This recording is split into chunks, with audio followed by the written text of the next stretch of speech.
Cool. I mean, yeah. Oh dear, I shouldn't have moved it now. Right, and this one I can't tighten. Oh, there we go. It's not moving. It's not moving. Right, don't touch it. Actually, I'm going to touch it because I want to angle it slightly better. Okay, no touching the mic. There goes some free comedy. Excellent. Right, it's in the show. So, welcome you two to CoLab, and I actually did this build before. So these are conversations about how people in Wales collaborate in the creative industries, to the creative industries in Wales, through Wales, outside of Wales, the whole thing. Discovering how people collaborate, how not to collaborate, and so on. So I know who I am. That's too much of me. So introduce yourselves. Who are you? How do you met? Why do you work together? Okay. Well, I'm Zosia. I'm a dance artist, and this is Lee. Do you want to introduce yourself? Hi, my name's Lee. I'm a circus performer. And we live together. Well, we didn't actually live together before lockdown, but we ended up living together in lockdown. And so that's kind of why we worked together. Actually, although we worked together when we first met 9 years ago now. Yeah. We haven't for many years. But I guess we were talking about this earlier, that collaboration for us is generally a face-to-face, live and organic process that happens in studios and over time. And so we think that the fact that we live together kind of really drew us into a collaboration, because we wanted to keep that element of our working lives going. And it was about we were the only people available. Thanks. No, and that's not the only reason, but we're also both, movement practitioners of different sorts. And we started originally talking about gravity, and because I work with contact improvisation and release techniques, so the motion of the body with gravity. And Lee works with objects and the motion of objects with gravity. So that felt like a really good place to start. But then we didn't get funding for that idea.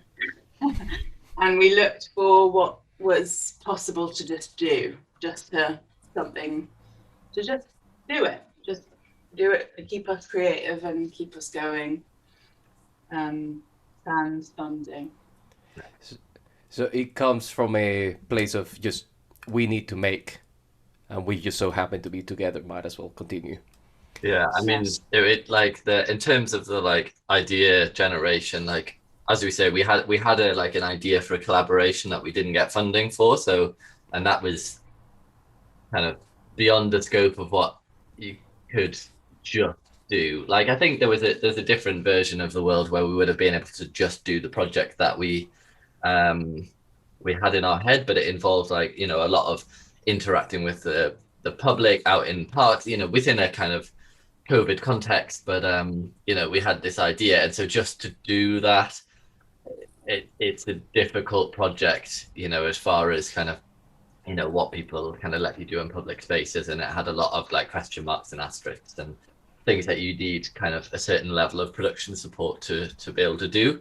So given that we couldn't do that, it was okay, what can we do in this context? And I mean, as far as the ideas, it just came from us walking around Rose Lake pretty much every day through lockdown, and we just ended up talking about oh, what about this, what about doing this thing, which was within the scope of what you can just kind of fit around other work. It was very much should we just do it? We don't need support, we don't need funding, And the framework was there because I had done, so Rosus is a project. Rosus, what's the original title? We changed it.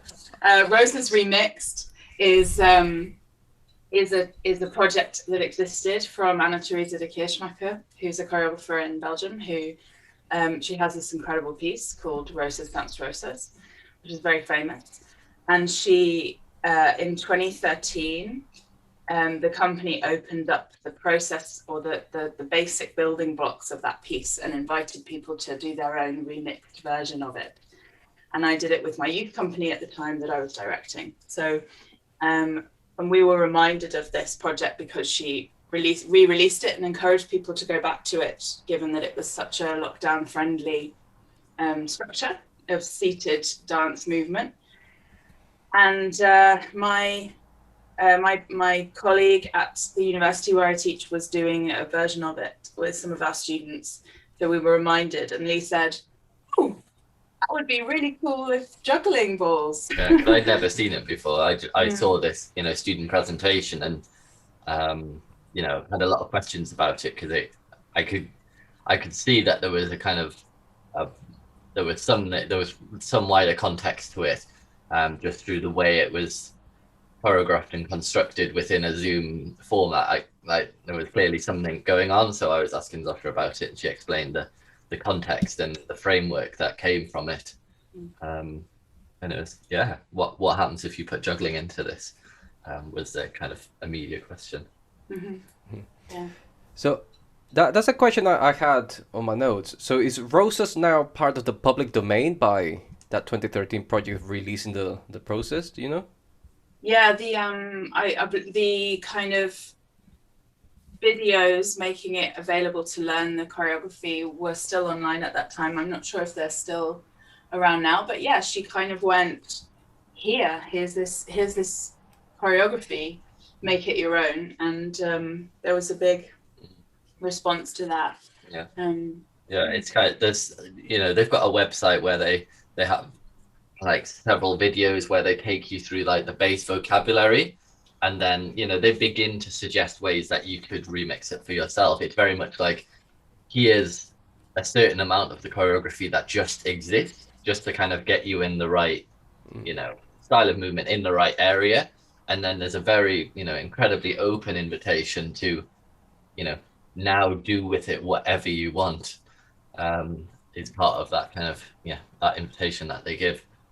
So in terms of our process, that was our source material. That's where we started from. We spent a few hours kind of going through these videos and just learning, as she teaches it through the videos, and then went, okay, now what do we do with it? Then the fun part was figuring out how the ball would fit and how to make it, and later balls, make it, still have the essence and still have the kind of the movement and the quality, but and interesting ways of throwing and using the ball at the same time.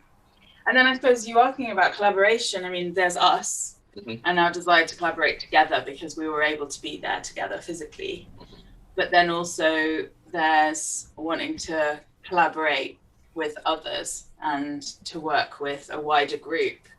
And we were, interested in sharing it with other people in other spaces, and how could we kind of create a video that wasn't just us. We have kind of different versions. We have our video, and then we have the one that we made with lots of other people. So it was also about ways of bringing people together, I guess, and and bringing different communities together as well. Like in terms of the people that got involved with Rosas, as we kind of delivered it. So just as far as process, that we watched all these videos, we learned the basic vocabulary, then we remixed it to, we went from the students to the creators and remixed it for juggling. And then we taught that choreography through Zoom to basically anybody who wanted to learn it. But in terms of the people that came, it kind of came from our two existing communities of, a juggling community of people I know and teach, and the same for Zosia. And so, we kind of had a desire to bring these two communities together and put them in the same world together and see, what that would look like, how that was, finding kind of common language, which, was very possible for us given our backgrounds, but also finding common language that was achievable for everybody, was always a focus. That the baseline choreography would be very achievable, but then we left loads of avenues. We brought into this whole project an invitation, a get of our own to remix on what we had created. You know, it's kind of third-hand remixing at this point that, you know, here's our base choreography, which has introduced juggling. But then what do you want to bring to that to let people really, you know, run with it and push it into their specializations? Yeah, we wanted the dancers to feel that they could really dance with it, you know, that they could make it as complicated on the body as possible, and the jugglers that they could add other balls, that they could add the complexity, and you know, for people to kind of make it their own. And it's true that we kind of had 3 sessions. So we had a session that was aimed more at jugglers, to invite jugglers in, a session that was aimed more at dancers or movers, and then a session that was more for older people, that was going to kind of take things at a slower pace. I do quite a lot of work with a whole range of ages. So, and actually that session was predominantly our mothers. So, yeah, and there were lots of people that came to the workshops but didn't end up submitting footage for the films, which is, you know, also nice that it kind of had like a standalone workshop iteration that people felt they could come and have fun and enjoy, and then leave. It was always an option, wasn't it? You know, if you just want to come and enjoy your hour and then leave, then great. However, my mother did stay the course, and she was very she was doing follow-up lessons. Very dedicated. She asked for follow-up training sessions and a filming session, didn't she? And she features in the final film. Yeah. Oh, that's adorable. So I got a question about, because after the pandemic happened and a lot of people just had to move to Zoom and the digital channels, and I found, just listening to conversations, at least in Wales and the creative industries, many people didn't know how to do that whole thing of engaging digitally. So what challenges did you find in doing the Zoom thing specifically, or just talking to all of these participants at a distance? So what challenges, what was the sense of community still there, or did you really have to sort of like create it from nothing?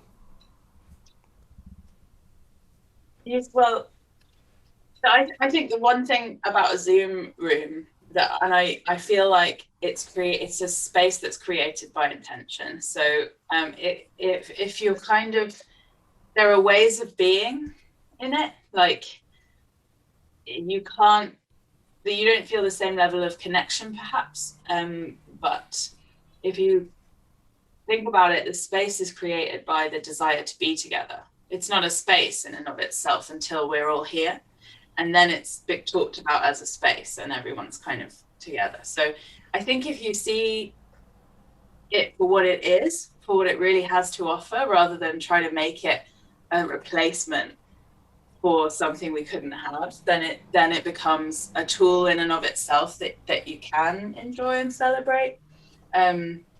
Like I started teaching in a way that I realized that you couldn't play music and talk at the same time, you know, so I had to learn to be really articulate first, and then allow a lot of freedom whenever there was music on and people were dancing. So kind of that kind of compromise, I guess, or like a shift of the structure of how I teach.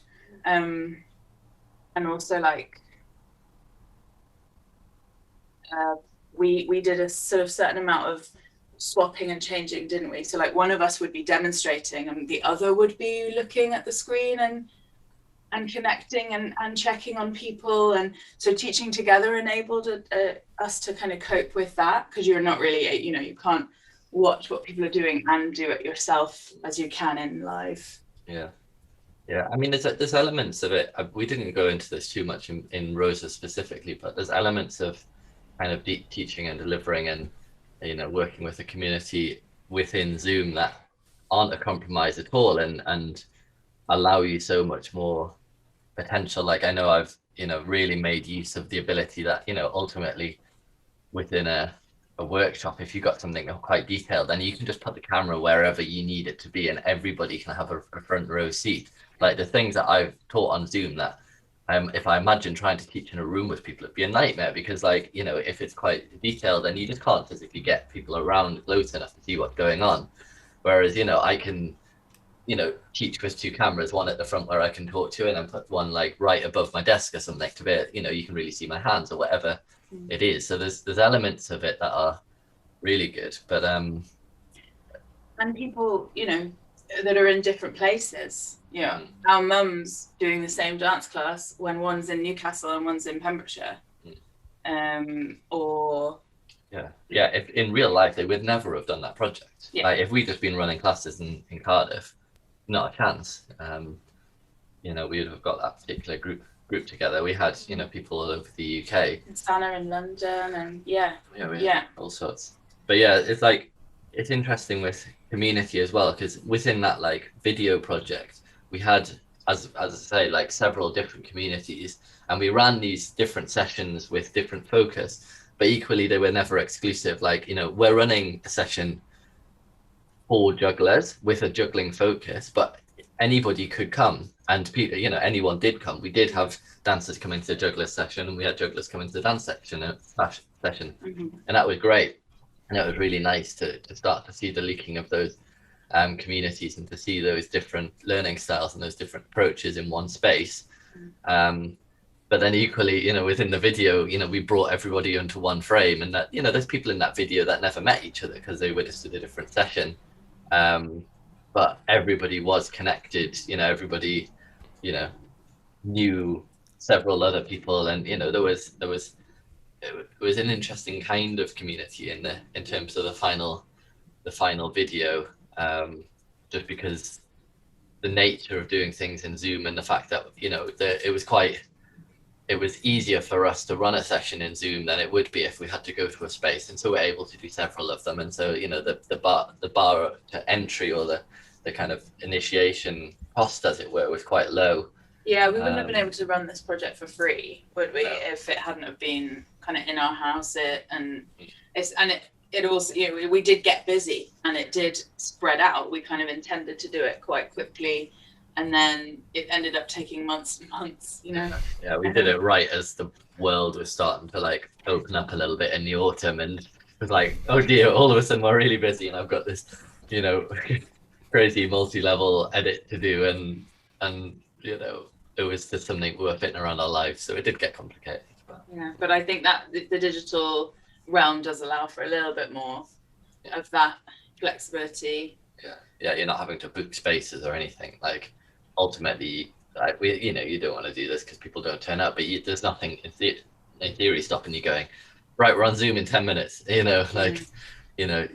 lose so many of the physical constraints, which does open up. I'm curious about, did you have any system for the participants to talk to each other? And if so, do you know if they're still talking to each other, or if connections happen that way? Or as soon as you publish the video, was curtains?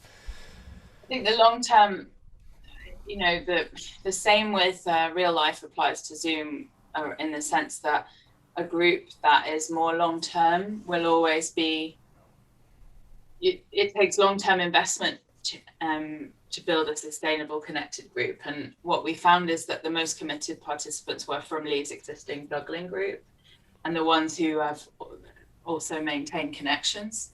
Because these were 3 sessions, it was a very quick kind of short, sharp project, really. We did the 3 sessions.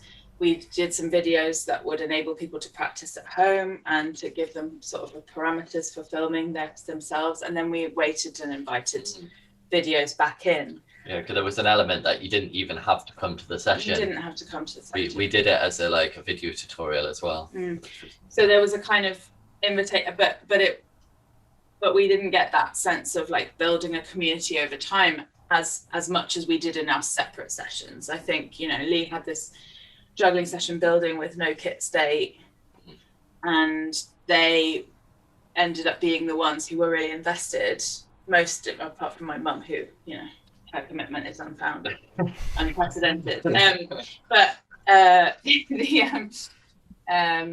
I've found that I've built a group in a completely separate. I'm working with Cardiff Women's Aid, offering a free somatic dance session, and that's really built a community. But those, I think, the regularity and the consistency of building a group and a community is a very different thing to coming together to make something. And that's a kind of challenge and dichotomy that I work with a lot, because I work with communities. So how do you build how do you build trust with a group and build a sense of connection whilst you work in a kind of project to project kind of creative way. And so I think they haven't, as far as I know, those that didn't know each other anyway haven't maintained connection, but there was a certain amount of dialogue about the video online, and because we brought everyone together at the end to kind of we did a Christmas party. So like, I mean, you have to. We ran like a whole session with silly games and stuff, and we premiered the video for the group. So that was kind of our They all came, but other people came too, didn't they? People brought their families, and I mean gave them the Zoom link, and they turned up and they went, wow, what are we working here? But that was lovely. That was really nice to celebrate what we'd done and to share it. And we had it was like a Christmas drink, and we did some games. We did some juggling games. But I think it's in those moments, and I extend those moments to like the moment just before the Zoom class, in the the 10 minutes that you open up the class at the end. And then I'd often I'd finish the class and like, I'm just going to leave the Zoom room open for a bit, and if you want to chat and you want to juggle, or you want to whatever you want to use the space for, I was very aware that I had a community of people who some people only saw these particular people in this context, through geography or through whatever. And people do have little conversations, and people were making plans in my session, like afterwards, like, oh, do you want to do this thing? Like there's a conference, or there's a workshop, or there's a this thing. Do you want to go to it? And people had them little conversations, and I thought that was a really important part of that community of jugglers, specifically for me, that I was building around. That it's like I'm here to teach this session, but then leaving a space around for what people would do if they were in a space, actually, that they would turn up and they would chat to each other, and then the session, and people would have a conversation, and allowing Zoom to replicate that. And actually one of the participants ended up crossing over, so someone who came to us to the project via Lee's No Cut State class ended up coming over with me to do my next video project with a dance studio nearby here that was hosting an online thing for me. And she came and was part of that video, and even brought some juggling or some object work into that video. So there was a real legacy in that sense too, that there's kind of connections carried on. Yeah. Oh, that's brilliant. So I want to sort of dissect something you said, Zosia, about the difference of working with people long-term, building community, building rapport and trust, and working with people when there's a very clear, we're making something goal. So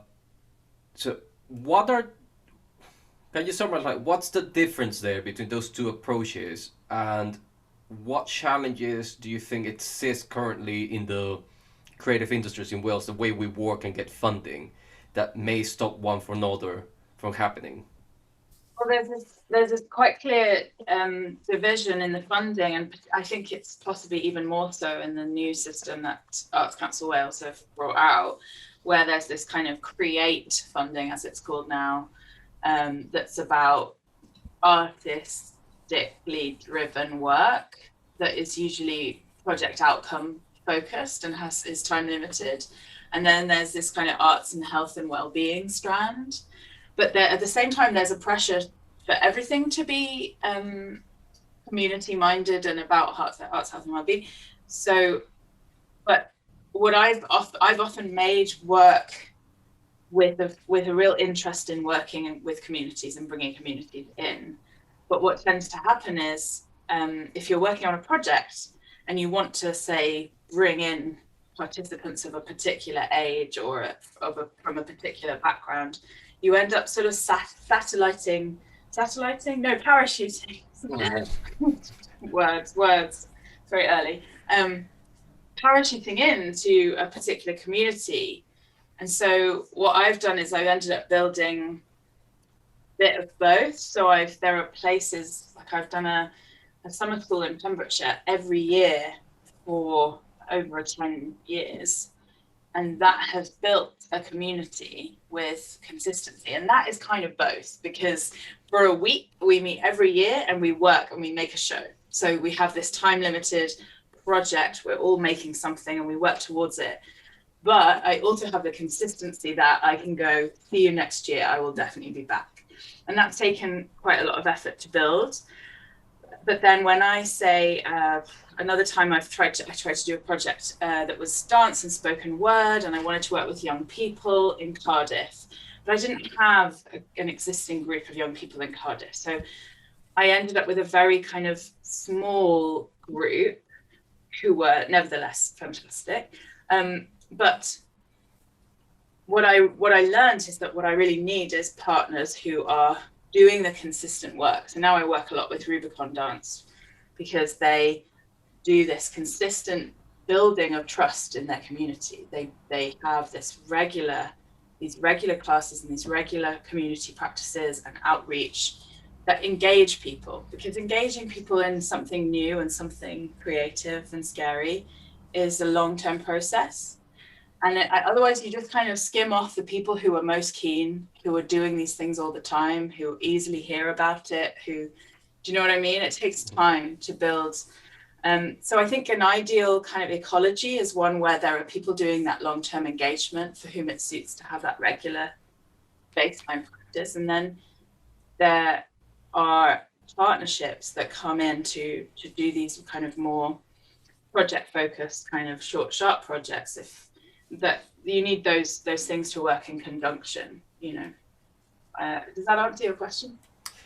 It challenges the question itself, and it challenges some ideas I've had, because I've also been investigating this idea of how do you collaborate with people when you yourself haven't done that long-term building trust and community connection, and you want to make the thing, but you haven't got the resources or the people to make the thing with. So it's very difficult. And that's something that I keep encountering, that people just, colleagues want to make the thing, but they haven't got the connections. And it sort of relates back to how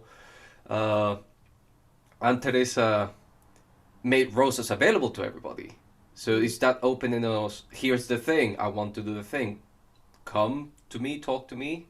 Yeah. Do you think that's something that in your preferred ecology, that's something that more organizations or more people should be able to do, be through a platform, or I don't know, a crier on the street saying, I have a project, hello. I mean, maybe that links to the benefits versus the challenges of online as well, because when you do something online, you can open it out to anyone who's interested. And when you're wanting to make the thing is usually very specific, and it will speak to different people. And maybe in your immediate area, there are that many people you could find, but it takes a lot more time, you know, and investment in marketing and things like that than we would have had at that particular point in time. But when you kind of do a open catch-all, you know, this is what we're doing, maybe there are like the same amount of people, but they're all spread all across the world, or they're all, you know, but I think what's key to collaboration is a kind of openness and a generosity, and maybe also this willingness to risk, because you can't control the outcome. So what Anna Teresa did is she said, you know, okay, here's my world famous, you know, highly revered choreography, and this woman is like top of her game. But she went, okay, do with it what you will. You know, I'm not going to control the outcome. It's not going to be as I would make it. It's going to be yours. And being willing to collaborate with who is interested in working with you means that you have to go, I'm going to be interested in what happens between us, and not what I set out to make, not what I decided it was going to look like from the beginning, but actually I'm interested in the dialogue of the collaboration and what exists with the people who are here, rather than some kind of preconceived plan. And I think that is the spirit. I'm wondering if there's I'm starting to think if there's almost like there's two types of kind of ways of engaging community in that way, and they have overlap, but they're kind of subtly different propositions, and one of them is to make a proposition, or to to say what about, and then seeing who wants to do that. And then the second is to begin conversations. And there's a gray area in between, but I think they have different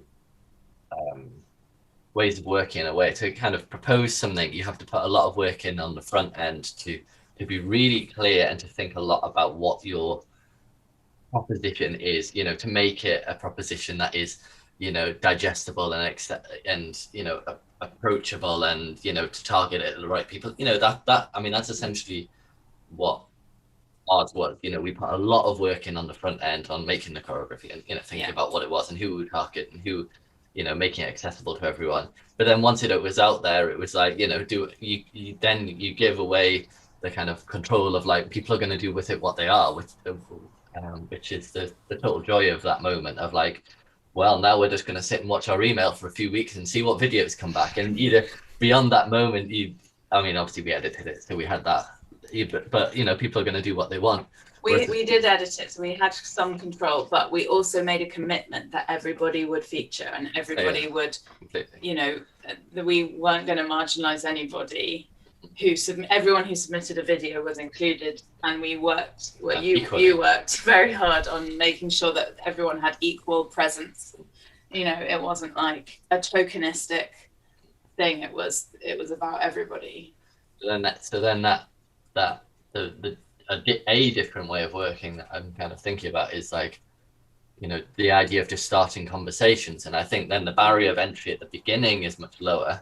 You've also, you target the people that you want to have conversations with, or you just say, you throw it out in the world. You say, Facebook, I want to talk to people about this, and you see what comes back. But then you get a more integrated process, perhaps. Yeah, or you can decide who you want to work with, and then you decide what you are going to make together. And that's, it's really important when you work with particularly I'm going to use the words vulnerable community, but I kind of think all people are vulnerable at different times and in different ways, and deserve treatment. I personally think professional performers are vulnerable communities. But when we work with a particular group who we've decided to work with, we need to not do to them, but to do with them. So it's quite important that they're kind of engaged in the making process from the beginning, I guess, and they have agency. Whereas like this was kind of this was like, this is what we're doing, this is happening, so you can come to us if you're interested in that thing. But in a way we did both, because we decided we were going to work together, and we looked at where our crossover was and where our two interests were aligned. And you can do that with anybody.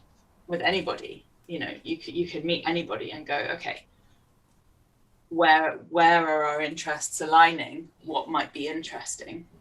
And also the opposite. Where do we, really recognizing our differences and our different specializations? Like I feel in a way that we became, within the project, we became a sounding board for what was possible in a way. Like, my ability to work to counts and with movement is okay, but not great. And, Zosia has done some juggling, but not loads. So, if I propose something within the choreography that was really difficult juggling wise, then it would just get vetoed immediately. Because like, well, if Zosia can't learn it within, say, a minute or two, then it's probably not viable for a community group of dancers, with no juggling experience whatsoever. And we wanted to use that term dancer and juggler very openly,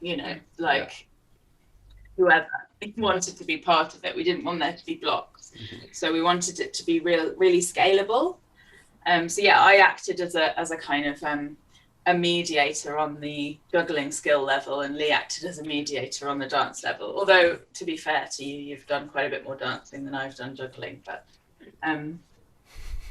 it still gives a, like, if I'm starting to glaze over slightly, then it's probably too difficult. Yeah.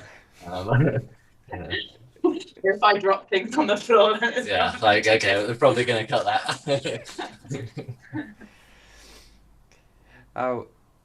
I've just learned so much from the two of you. So I have two final strands of questions, and one is about, because I encountered the project when Lee published it. Like, here it is.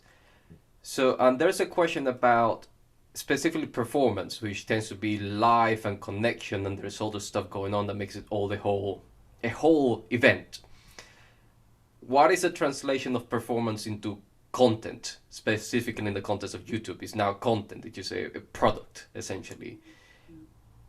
Do you think that there's opportunities, especially if that broad geographic reach, to get more audiences and grow, you know, if we use that commercial social media approach, to grow and therefore become more sustainable long term? Or do you think there's something that's being eroded away through that process rather? Oh, I think it's so important to acknowledge the differences. Just the way with Zoom, you know, if you can embrace the medium, Zoom can be fantastic for certain things, but it does not replace face-to-face contact or face-to-face learning, or that we need to acknowledge what the in digital content, there are fantastic opportunities. You can reach more people further away. You can capture detail. Right, it's a different medium. You can control it in a particular way, but yeah, it's a completely different medium. Its function is different, and we can't lose one for the sake of the other. And I applaud all the efforts that were made to bring us theatre and dance and concerts and things online. And then I have watched some music and things that were live streamed and felt a little bit like, okay, this is a kind of a live thing. But I actually think that the digital medium lends itself to a beautifully polished piece of content that can be, you know, distributed and short, not lovely short things that can really connect to lots of people and grab people's attention. Great, all those things are fantastic, but that's part of the whole. And for me, I now want to make my work have touched people on all those platforms. Like, how does a little trailer lead to a longer film? How does the longer film engage someone in a live experience, a participatory experience? How does that engage someone in a live performance? I don't think anything should be left to erode. I think each one should be embraced for its qualities. Yeah, because I mean, you talk about, like, you know, the shorter pieces, just, you know, as far as like reach and you know, shareability and virality and all of that, you know, the shorter stuff's always going to win out.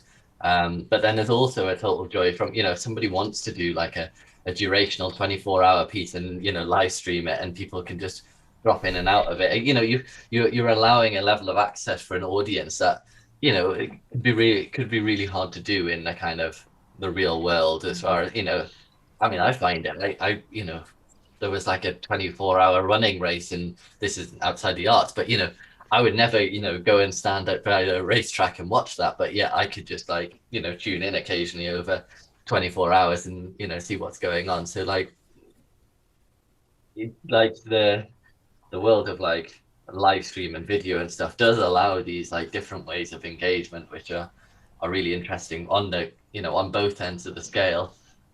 But yeah, I mean, as far as Rose says, I don't think that, like, you know, we could have put more focus into this, but like creating like a viral video or a kind of a video with wider reach wasn't ever really high on our priority list. You know, again, we could have spent a lot of time, you know, putting very, you know, nicely formatted, you know, Facebook posts and, you know, sharing it wider, and it could have been seen by a wider audience. It's entirely possible. It just kind of wasn't our priority. In the process, I think we were interested in making it, and more interested in the people we were making it with than who was gonna see it, I guess. But I mean, maybe we missed a trick there. Maybe we should do it. I mean, yeah, there's always more you can do. There's always more time you can have. It's worth saying as well about the idea we had about the park benches, because yeah. we also had this idea that if lots of people who engaged with the project were based in Cardiff, and I think the fact that it finished in winter maybe meant that we didn't do this, but we thought about maybe bringing it out to park benches and having the whole thing happening like on different benches around the park at the same time, and having this kind of accidental audience encounter it. Yeah, like a flash mob almost. Well, I feel like we could do that at some point. It'd be nice to revisit it, and I think for me, like, I'd really like to see to grow our practice of juggling and moving together out from Anna's work and into our own realm. And then I think I loved the idea of doing it on the park benches, but I don't think I ever really got behind it because it felt like a whole other undertaking, and it felt like it was starting to get outside the realms of what Anna's proposition was. And so I don't know if it was there. no, I don't think it was necessarily, but I guess if I'm going to then invest another round of time and energy and effort, I'd be really interested in where we could go with it that was a little bit more original, I suppose. But I'd be really curious to like do another one that resulted in a park bench flash mob. There's something really interesting about this style of work, though, where we basically, we have a whole collection of people who know the same choreography, who have never been in a room together. And I feel like, if we did another rehearsal on Zoom or whatever, you could literally just turn up somewhere and do a performance with zero in-person rehearsal, and it, be so ephemeral, so in that moment that you literally just, you do it there, and that's your relationship. But I also enjoy the idea that we could be doing it, that us and Francis and the Cardiff group, we could be doing it in Roe Park, and like Santa could be in Hyde Park, and my mum could be on a bench on the coastal path in Pembrokeshire, and that maybe it could happen at the same time, but in different places, but in real life. Yeah. Get your atomic clock out. That's beautiful. I can imagine just the animals just popping up and making it into a very contextual different thing wherever it's happening. Mm-hmm. I say that because I got a hedgehog in the bag in the garden, and it's making me behave in that space very differently. Just funny how those things happen. So you brought something that I'm finding, because don't know how you felt if you engaged with other organizations, that the chasing the content monster, the digital audience, feels to me very much a white elephant to a degree. Like, oh, we gotta chase that, and then you neglect the real life, the real community context connections, which to me is always a conflict in the arts about being financially sustainable and profitable, and actually just making art for the sake of art. So that's really interesting that you say that, because I think that, like, you never know what people are going to engage with. You can chase the monster, but like the two pieces that I've made a few different things. I've been doing bits of teaching, before lockdown, I spent a long time working on a film and a process, and it was a very heavily invested long-term research project. And the film was available for a while, and some people liked it, but I don't think it got nearly the level of engagement that this did on social media or whatever. And this thing, and also a video that I made in 2 days or maybe 3 days once you added editing during lockdown, for fun, for myself, just to make it. Those two things ended up kind of doing better than anything that I had kind of put more effort and energy into. And I think that proves that you don't know what people, more resources and time. And I think that you don't know what people are going to connect to until you do it. And so you're much better off making what you want to make and being in your own process and your own collaborations, and have fun basically. And then people will like it or they won't. And sometimes they do. And that's great, Yeah, there's no accounting for taste, is there? No. Like, people are going to like what they're going to like, and some things are going to just capture an audience in a really unexpected way.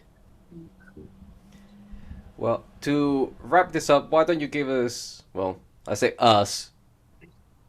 Unless I have somebody back there. You and your head on. Yeah, it's me and my head. No, the audience. I hope that people listen. People do listen to this. Building it up, slowly building it up. So a challenge to work more collaboratively in a a real, honest, endearing, long-term way rather than I made a thing, bye-bye, I won't ever see you again.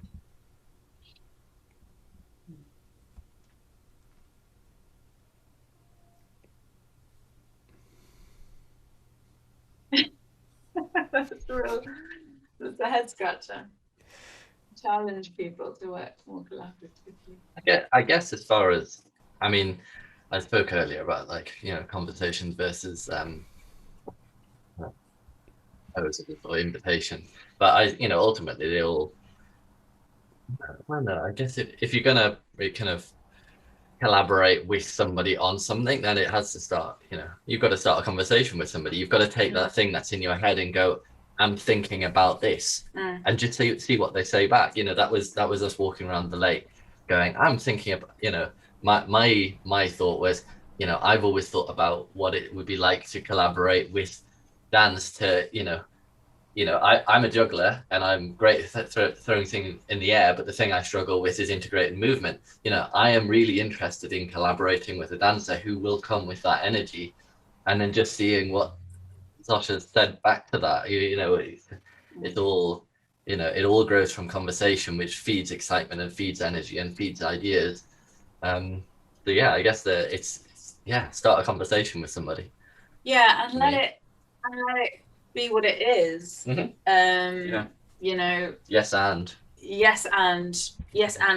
so, and maybe starting a collaboration without having any preconceived ideas of what the end result looks like, so that you can, it was really nice to begin working together without any funding or structure around us that says this is what you need to make, because I think no project outcomes. No. And not that, we wouldn't welcome some lovely funding to work together more. If anyone is listening to this who has some. But I think now I understand where the working relationship lives, or what the interests are better, and I'm pleased with what came out of it. So what am I saying? Let go of the product and start from the relationship. Yeah. Wow, that's brilliant. Well, I'm gonna keep it at that because I've learned a lot and I need to write a lot of notes, otherwise I'll forget. I'll write something good for it. But thank you both for just engaging with me and just giving me your experience of collaborating and working online. I think it's very valuable that you've come forward and done it. And I have to thank you for introducing me to Rosas in the first place. I've had that music stuck in my head ever since. Have you seen the original? I've seen the original because I saw it regularly posted, and I went to see the original. Well, not the whole thing, just that section. I've seen that section, but I haven't seen the whole piece. No, yeah, and then I went to see the whole piece, and I went, oh. Oh. Yeah, it's incredible. Yeah, something about, I don't know if it's the music that felt very industrial, that reminded me a lot of playing video games in the late 90s. Like something about that movement of industrial and space and the film. I saw something about it, but that's art. It just evokes many feelings. So I feel bad that I haven't seen the whole piece now. Yeah, you need to go. Oh dear. Oh no. The research process. Do his homework. No. Oh, thanks, Ian. Thanks. Very well. So I'm about it. Yeah, it feels like it was so long ago now. It was kind of nice to go back to it. Like we had to have a little self-briefing this morning. Like, what did we do again? Like, what were the steps? Like, because it's coming up to a year now, and we haven't really touched it since we created this. See, this is like an artist question. Do you find that we are pushed to make, that you go like, when did I do that project? What did I do there? And I gave a presentation to students in University of South Wales just about my trajectory since leaving uni, and I was just looking through my portfolio, like all this stuff I've made that I forgot about. And I had the nice moment of going, oh, that's a piece from 2016. I don't hate it. It's good. Yeah, yeah, Yeah. yeah. I some of my early stuff, I'm like, oh, I should bring that back because that was actually great, and I just didn't push it hard enough because I didn't believe in myself enough, or I did, that was. But also, for me, I have so many ideas. Like I have so many ideas. I want to make this, and I want to make that, and I want to make that. So I kind of rush to get them all out, and once it's done, I want to move on to the next one. But actually, when you look back, it's like, oh, actually, maybe that deserved, a wider audience, or yeah. Yeah, I think that's true. It's a self-care process of, those dark moments you go like, oh, I'm not successful, I haven't made it, I haven't done the thing I wanted to do, and then you look back and like, actually, that was nice to make, that engaged me with that person. I think it's very healthy for creative people, just people who make, Absolutely. to go back and slowly consider what we've done over time. Yeah, totally. Yeah, the myth of success, I guess, is that you'll know when you get there, and you just don't. You have to celebrate each tiny success rather than looking for some kind of like the white elephant. The white elephant for me is success, I think. Yeah, that white elephant to me flies and hides on the ground all at the same time. Yeah. On that metaphor, which I should make into the thumbnail, I'll put a white elephant flying, juggling and dancing. That sounds like a piece. We could make that piece. Maybe that's an animation piece we could make together. No, we're creating a thing. We're collaborating. I hope you enjoyed that conversation because I definitely did a lot. So it's been a while since we were all pushed towards doing the whole Zoom thing online with education and all of these things. Yeah, you know exactly what it is. But I don't think many people have taken stock of how that was done, the effects it took, examples of good practice. All of these things are very important to consider as we move away from the pandemic conditions of Zoom and go back to physical spaces, wherever that is. But also that we're gonna live in a hybrid world where Zoom is very useful for certain things, but not for others. So listen to what I believe is one of the best cases of the use of the technology for community and for arts and for circus specifically. I hope that is valuable to people looking, watching, listening, however you're seeing me right now. So I really appreciate you taking the time to be with CoLab, and I'll see you next time for a conversation about a documentary film school / film archaeology in Central America. So I think that's going to be an invaluable conversation as we look at how people collaborate in very different places than Wales and the UK and Europe. So see you next time. See you in 3 weeks. There's going to be a schedule. I'll promise there's going to be an actual schedule for this. See you around.